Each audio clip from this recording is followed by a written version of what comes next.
75 जिलों में योगी आरएसएस के इशारे पे बनाने जा रहे हैं अपनी टीम। नई रणनीति, नई तैयारी, नया प्लान पूरी तरह तैयार। योगी के सबसे खास बीएल संतोष ने लखनऊ में शुरू की कहानी। जिला अध्यक्ष हो या मंडल अध्यक्ष, सबका हिसाब। जो गुटबाजी से दूर योगी को देगा जीत का वादा, वो योगी की टीम में बन सकता है 2027 का नया सुपरस्टार। गाजियाबाद से गाजीपुर तक यूपी में लोग योगी आदित्यनाथ के खिलाफ अपनी ही पार्टी में होकर जाल बिछाते थे। उनका वक्त अब खत्म हो गया है। आरएसएस के आदेश के बाद यूपी में योगी का कद बढ़ गया और अब टीम भी योगी की होगी, मैदान भी योगी मारेंगे और चुनाव योगी आरएसएस के साथ लड़ने वाले हैं। ऐसा लगता है कि दिल्ली का कंट्रोल योगी के ऊपर से हट गया है। योगी का हाव भाव बदल गया और बैठक में जो फैसला होना है वो सारी कहानी बदल देगा। लखनऊ में बीजेपी संगठन की एक बैठक चल रही है। बैठक लेने दिल्ली से बीएल संतोष आए। बीएल संतोष यानी योगी आदित्यनाथ के वो साथी जो आरएसएस और बीजेपी में हमेशा योगी को बचाने के लिए पैरवी करते रहते थे।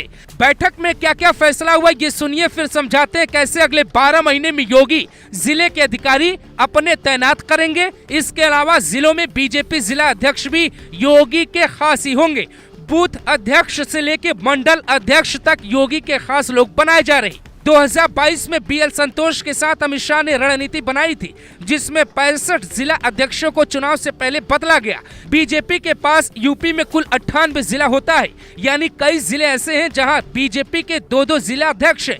सूत्रों का दावा है कि इस बार योगी जनवरी तक 50% जिला अध्यक्षों को बदलकर नए अध्यक्ष नियुक्त करेंगे, यानी 50 से 60 अध्यक्ष योगी के इशारे पर नए बनाए जाएंगे, जिसमें ओबीसी जातियों पर फोकस किया जाएगा।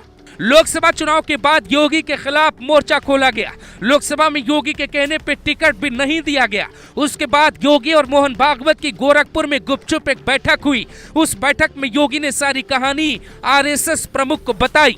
कहानी ये है कि संगठन में किसी और की पकड़ होगी और सरकार में सीएम कोई और होगा तो बयानबाजी और गुटबाजी का दौर चलता रहेगा।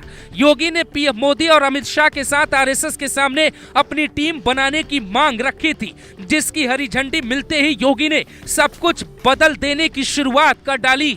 अब आगे क्या होगा जरा ये भी समझिए। ये तस्वीरें साल 2019 की हैं। योगी के खिलाफ भी बीजेपी के 200 से ज्यादा विधायक विधानसभा के बाहर विरोध पर बैठ गए। आरोप लगाया कि अधिकारी किसी की नहीं सुनते। जब लोकसभा चुनाव के बाद योगी को हटाने की बात हुई तो दावा किया गया कि एक ताकतवर नेता के पास 200 से ज्यादा विधायक है, जो बार बार दिल्ली दरबार को सरकार गिराने का अल्टीमेटम देते रहते थे। इसके बाद योगी ने ठान लिया कि अगर वो यूपी में सीएम है तो संगठन में उनके मुताबिक ही टीम होनी चाहिए। इसके बाद हरियाणा, कश्मीर के साथ महाराष्ट्र में जब योगी का जादू चला तो आरएसएस की दखल के बाद योगी को बीजेपी में फ्री हैंड सौंप दिया गया। इसीलिए बैठक में बेशक भूपेंद्र चौधरी पार्टी के अध्यक्ष के तौर पे हो और केशव प्रसाद मौर्य बेशक डिप्टी सीएम की राजनीतिक हैसियत से बैठक में हिस्सा ले रहे हो, लेकिन बैठक का पत्ता अब योगी के इशारे के बाद ही हिलेगा। बीजेपी पूरी तरह से योगीमय हो गई। योगी को उनकी ही सरकार में बैठे कुछ नेता बार बार इशारा करते हैं कि योगी के दौर में नहीं बल्कि केशव प्रसाद मौर्य के दौर में बीजेपी को 300 से ज्यादा सीटें 2017 में मिली, जबकि सच्चाई ये है कि 17 का चुनाव मोदी के नाम पे लड़ा गया, जबकि केशव प्रसाद मौर्य पार्टी के अध्यक्ष थे, लेकिन सारा क्रेडिट केशव ले जाना चाहते हैं। दूसरी बात, जब योगी चुनाव के मैदान में आए तो उन्हें पार्टी का चेहरा नहीं बनाया गया, फिर भी बीजेपी 225 से ज्यादा सीटें जीतकर यूपी का इतिहास पलट देती है और योगी लगातार दूसरी बार सीएम बन रिकॉर्ड बना देते हैं।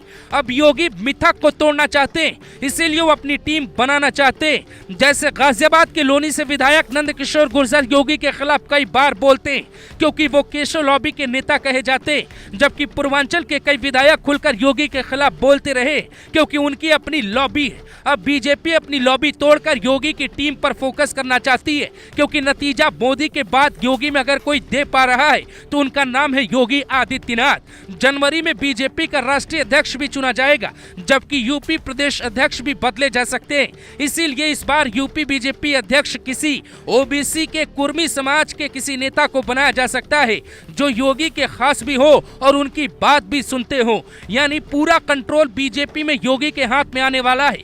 गृह मंत्रालय में उन्होंने अपने खास आईएएस संजय प्रसाद को बैठा ही दिया। महाकुंभ से लेकर जिलों की कमान भी उन्होंने अपने खास अधिकारियों को सौंपी है।